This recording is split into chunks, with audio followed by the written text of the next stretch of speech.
Welcome back to the GSMC College Football Podcast on this beautiful Tuesday, April 22nd. Only 2 days away from draft day. It's draft eve, I guess. So we're going to talk a little bit about the draft. We're going to do a little mini mock draft. Let's talk about the first 5 or 6 picks and kind of who I think is going to go where. So on the clock, Tennessee Titans have the first overall pick. And this one, I think it's lock. I would be highly surprised if anybody other than Miami quarterback Cam Ward goes number 1. This is just too big of a need for Tennessee. They don't really have a strong... I don't like Will Levis. I'm not a Will Levis fan. I didn't think he was going to be a great starting quarterback when he was drafted. Still hasn't really shown me anything to kind of change my opinion. So this is a big need for Tennessee. They need a quarterback badly. They have needs across the board, but I think with the guys available, they have their whole board in front of them. I think Cam Ward makes a lot of sense. Brian Callahan coming in as the coach, he's going to want his own quarterback in there, and I think Cam Ward is a guy that makes a lot of sense for Tennessee, and he can fit. He's the best quarterback in this class. It's a position of need for sure for the Titans, and it just makes sense. I don't really have a ton to say about Cam Ward to Tennessee, just because I think it makes a lot of sense, and I think it's basically a lock. I really think the draft starts at number 2, and I'm really curious to see what the Browns are going to do, honestly. I've gone back and forth on it. Just growing up in Cleveland, know a lot about the Browns, obviously. This could go one of 2 ways. It really seems like it's going to be Travis Hunter right now. Earlier in the year, I kind of thought that Abdul would be the guy. I think there's really no bad option here. I think if the Browns go Abdul, you have one of the most dominant pass duos in the NFL. You create a really scary pass rush with Myles Garrett on one side, Abdul on the other side. That's terrifying for on offense. But I think Travis Hunter fits better overall. You have a dire need for playmakers at the wide receiver position. Jerry Jeudy had a breakout season this past year, but besides that, there's not a whole lot there. Cedric Tillman has kind of shown flashes here and there. They need a guy, though, that's an electric playmaker, and that's what Travis Hunter is. I think you draft him at 2 for the Browns, you slot him in at wide receiver, and then you go, hey, we'll give you 20, 25 plays on defense at cornerback. It's a guy you scheme in. You have him play on third downs, on big downs where you need to stop momentum, shifting plays, drives. That's when you throw Travis Hunter in. You have him play cornerback, and this is a decent quarterback room for the Browns anyways. Denzel Ward, I go back and forth on my opinion of Denzel Ward, but when he's playing an elite cornerback, Martin Emerson, I'm combining the 2 names. Martin Emerson, Greg Newsome, both really strong corners. I think Martin Emerson is a really, really good outside cornerback.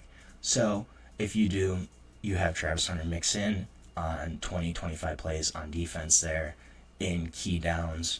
You have a much stronger secondary. You still have a decent pass rush with Myles Garrett. I think that improves the Browns across the board more so than picking Abdul would. And also, Andrew Berry recently called Travis Hunter a unicorn, and I think that is really high praise, kind of emphasizes where the Browns are thinking right now for the number 2 pick.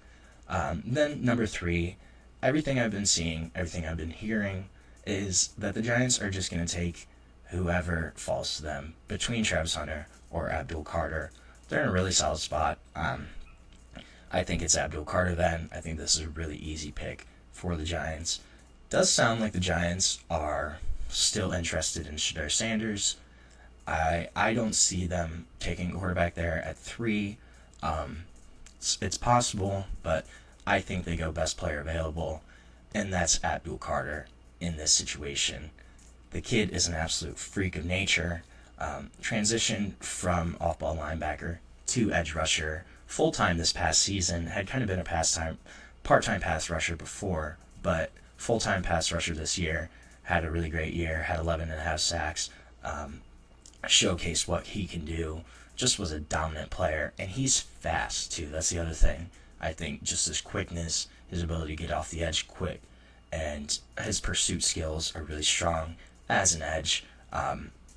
This is a move that makes a lot of sense for the Giants. They do still have Brian Burns, Kayvon Thibodeau, but you add this guy in the mix, that's a really strong pass rush rotation.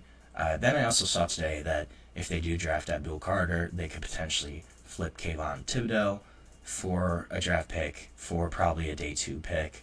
I could totally see that move too from the Giants, but I think Abdul Carter makes a lot of sense here as the number 3 pick for the New York Football Giants.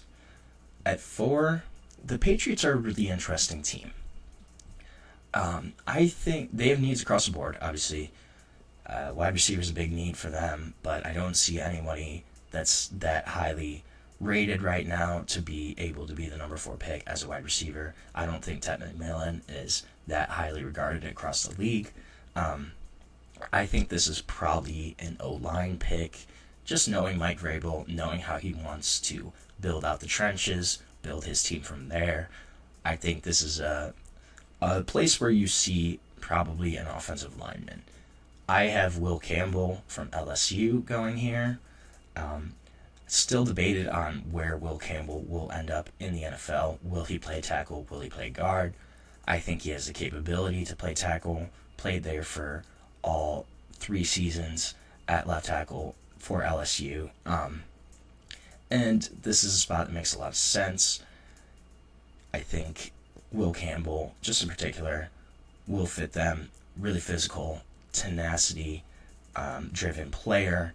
Makes a lot of sense for New England, for what Mike Vrabel is trying to build there. One potential option I'm looking at is, could they maybe look at Ashton Jeanty? It's possible. I think they don't really have a running back. I could see them trying to build their offense through a strong run game, put a little less pressure off Drake May. Makes a lot of sense to me. I don't know. I think that could be a potential option. Obviously, Mike Vrabel had Derrick Henry in Tennessee for their periods of sustained success, relied on that running game. Could he try to build something similar for the New England Patriots? I think that's going to be an interesting question to look at. Then at 5, I think Jacksonville, Mason Graham, D tackle from Michigan. This makes a lot of sense. They were either last or second to last in run defense this past year. I have to double check that, but a team that really needs defensive help. I think if Travis Hunter were to somehow drop to 5, I think that he would land in Jacksonville. I don't really see that right now, however, and I have Cleveland taking him. So I think Mason Graham makes the most sense. He fills a big need for them at that defensive tackle position, and could be a guy that's just the anchor in the middle of that defensive line. Could unlock their pass rush a little bit too. Develops really good pressure from the inside of the pocket, and they also have Josh Hines-Allen and Trayvon Walker on the edge. 2 decent edges. They're guys with high potential, could have put up high sack numbers just depending on the year, and I think Mason Graham, just coming in from that nose tackle position, that D tackle position, makes a lot of sense as a guy to kind of help fill that Jacksonville defense, plug a big hole in the middle right there for the Jaguars. I think it's a move that makes a lot of sense. I think it's something that we'll probably see on Thursday. So with that, we are going to end our show for today. Thank you so much for tuning in to the GSMC College Football Podcast. Please remember to subscribe and like the channel. And if you want, you can go to Facebook, Instagram, TikTok, Twitter for more sports updates, more content that you love. Thank you so much, and have a great day. Mm-hmm. Mm-hmm. Mm-hmm. Mm-hmm. Let's go. I wake up to a little bit of drool on my pillow, feel like it's gonna be a bad day. Yeah, I'm tired of shit, and the coffee ain't hit yet, damn, ain't that great. I don't wanna go to